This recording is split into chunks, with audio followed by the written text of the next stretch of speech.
Home ministry के आंकड़े पढ़ लेते क्राइम के और खास करके रिजर्वेशन इंप्लीमेंटेशन के, तो उनको ये पता चल जाता कितना ज्यादा बैकलॉग है बड़े पोजीशन पे। रिजर्वेशन को और जाति को केवल आइडेंटिटी का मसला और संस्कृति का मसले तक अगर ट्रीट करोगे तो ये लड़ाई हमारी आने वाली जो हमारे 5-10 साल के बच्चे लड़कियां हैं उनके लिए लड़ाई हम हार जाएंगे। इस देश में, इस देश के सरकार को, सुप्रीम कोर्ट को, इस देश के पॉलिटिकल पार्टीज को आप अपना वेल्थ में हिस्सा नहीं मानते। जब इस देश का अपर कास्ट का बर्ताव हमारी तरफ नहीं बदला तो जो अधिकार बाबा साहब ने राउंड टेबल कॉन्फ्रेंस में जीते थे, गांधी ने बोला उस अधिकारों को आप ठंडे बस्ते में डालो, हम नई शुरुआत करते हैं, पुनः पैठ करके आपको नया आरक्षण देते हैं, हम भारत सरकार को, इस देश को जुडिशरी में पूछना चाहते हैं वो समझौता आपने पूरा किया कि नहीं किया। और पूरा आरक्षण आप खत्म करेंगे सरकारी नौकरियों में तो फिर हमारे पास एक ही रास्ता बचता है, वो रास्ता है संपूर्ण क्रांति का। सरकारों के लिए कि आप ये कहें कि अगर आपको एक कैटेगरी से व्यक्ति नहीं मिला, कैंडिडेट नहीं मिला, तो उसको आप जनरल में कन्वर्ट नहीं करोगे, उसको आप बी को दोगे। ऐसा लॉ बनना चाहिए, ये लॉ का पार्ट होना चाहिए। ये सुप्रीम कोर्ट ने नहीं कहा, लेकिन सुप्रीम कोर्ट ने क्या कहा, क्रीमी लेयर की बात, जो बात करनी चाहिए थी वो नहीं की।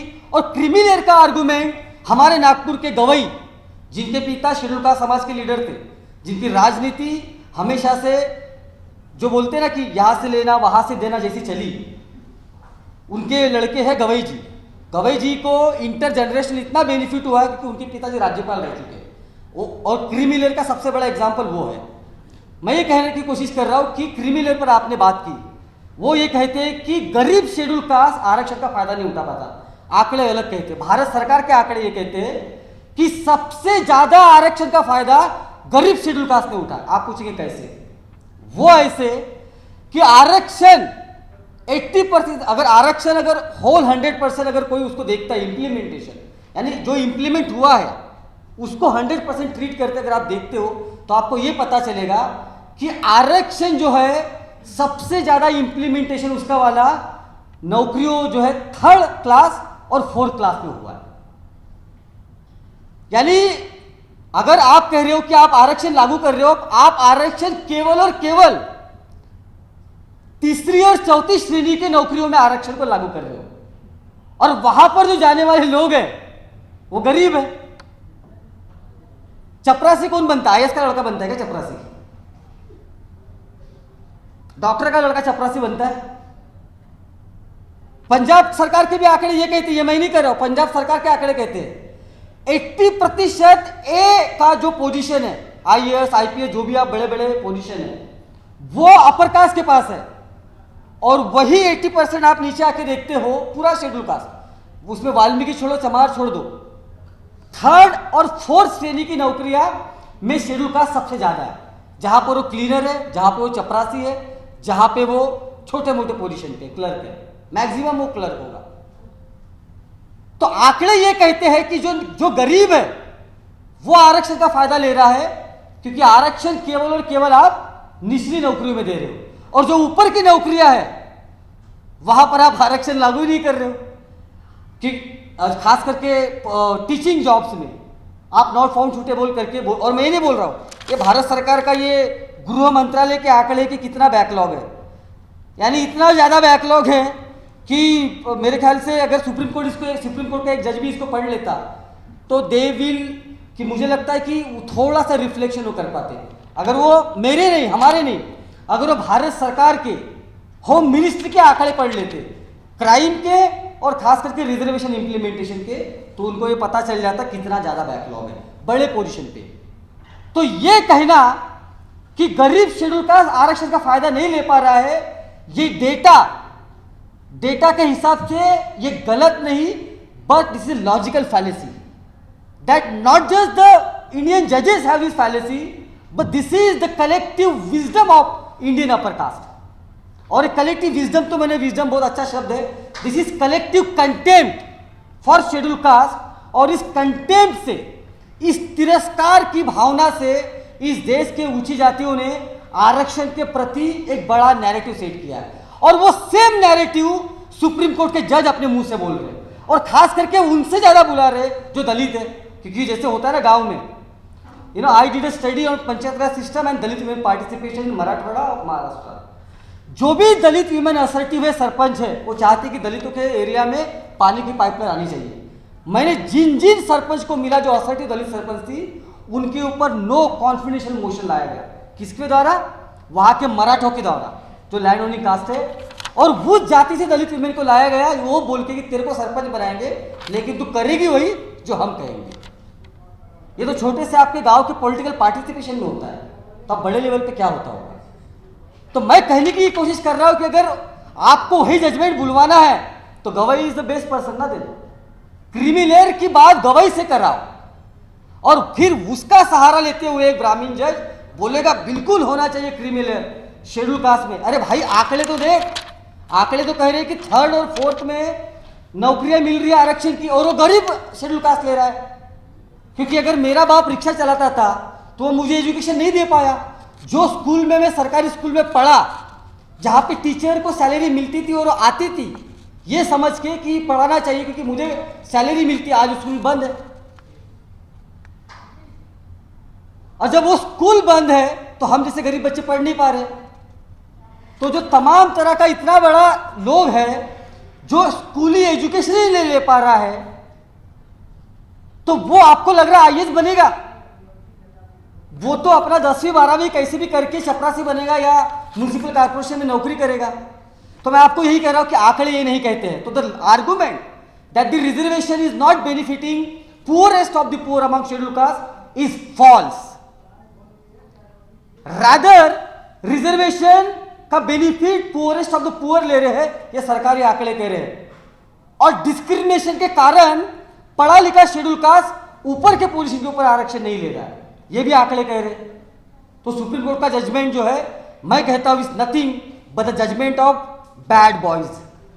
It's a bad faith judgment कि एकदम बैठे हुए हैं आप, treat you are acting like a bad boys of upper caste. There is no wisdom, there is no data, there is no empirical reality.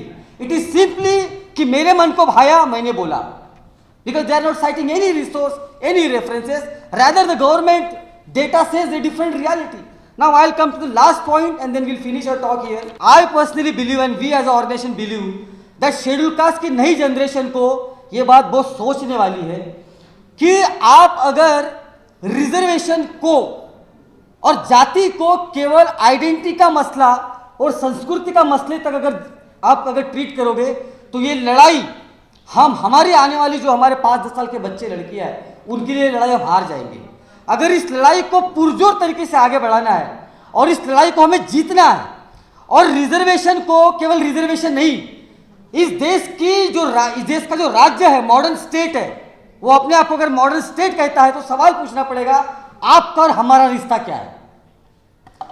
और आप अगर संविधान कहता है कि आप और हमारा रिश्ता समानता का होना चाहिए, तो उस समानता को आप तब तक पूरा नहीं करते हो जब तक इस देश के सरकार को, सुप्रीम कोर्ट को, इस देश के पॉलिटिकल पार्टीज को आप अपना वेल्थ में हिस्सा नहीं मानते हो। And we need to also go beyond to treat caste mere as a cultural identity. We need to also understand that the caste is also the material question. जाति एक मटेरियल मसला भी, बाबा साहब वर्ड इस्तेमाल करते मोनोपोली एंड कोलोनाइजेशन। बाबा साहब कहते कि जाति केवल आपको सांस्कृतिक लेवल पे गुलाम नहीं करता है, लेकिन आर्थिक लेवल पे भी आपको जो है मोनोपोली अपर कास्ट को देता है आपके बॉडी के ऊपर।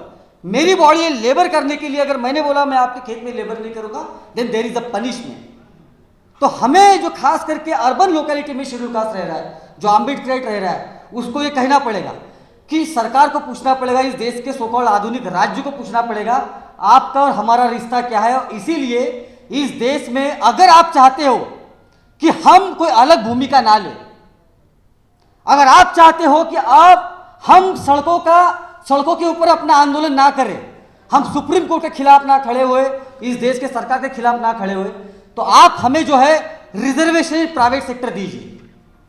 और रिजर्वेशन इन प्राइवेट सेक्टर जो हमारे मस्तिष्क में हमें डालना पड़ेगा। पहली बात तो आरक्षण के बारे में, ये कोई भीख नहीं है, ये छोटा सा निगोशिएशन है इस देश के भारत राज्य के साथ में।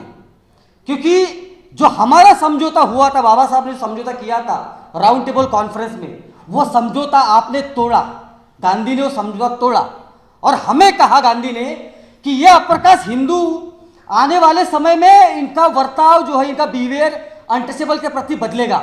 मैं पूछना चाहता हूं इतने सालों के बाद क्या इनका वर्ताव हमारे प्रति बदला है? आप बताइए, बदला है? हाँ या ना? वर्स्ट हुआ है। जब इस देश का अप्रकाश का बर्ताव हमारी तरफ नहीं बदला तो जो अधिकार बाबा साहब ने राउंड टेबल कॉन्फ्रेंस में जीते थे, गांधी ने बोला उस अधिकारों को आप ठंडे बस्ते में डालो, हम नई शुरुआत करते हैं, पुनः पैठ करके आपको नया आरक्षण देते हैं, हम भारत सरकार को, इस देश को जुडिस में पूछना चाहते हैं वो समझौता आपने पूरा किया कि नहीं किया? जवाब है आपने नहीं किया। और हमें ये समझौते की बात करनी चाहिए। भारत सरकार के साथ में, इस देश के राजनीतिक पक्षों के साथ में हमें समझौते की बात करनी चाहिए, ना कि झुक के ये करना चाहिए कि आपने हमें रिजर्वेशन देना। नहीं, हम समझौता करना चाहते हैं आपके साथ में।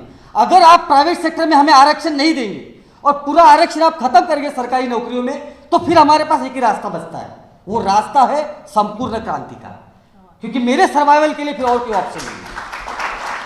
हम ये कह रहे हैं कि हम संपूर्ण क्रांति का रास्ता नहीं चुनेंगे, उसके लिए कुछ निगोशिएशन आपको करने पड़ेंगे और पहला निगोशिएशन उसका होगा रिजर्वेशन इन प्राइवेट सेक्टर। इसी के साथ मैं अपनी बात खत्म करता हूं। आपने मुझे सुना, बहुत बहुत धन्यवाद। जय भीम, जय सावित्री। नेशनल दस्तक की आपसे गुजारिश है कि अगर इसको बचाना चाहते हैं तो नेशनल दस्तक को सब्सक्राइब करने के लिए रेड कलर के सब्सक्राइब बटन को दबाएं, फिर बेल आइकन की घंटी दबाएं। नेशनल दस्तक को बचाने के लिए बहुत जरूरी है कि हर खबर को शेयर करें, लाइक करें, कमेंट जरूर करें।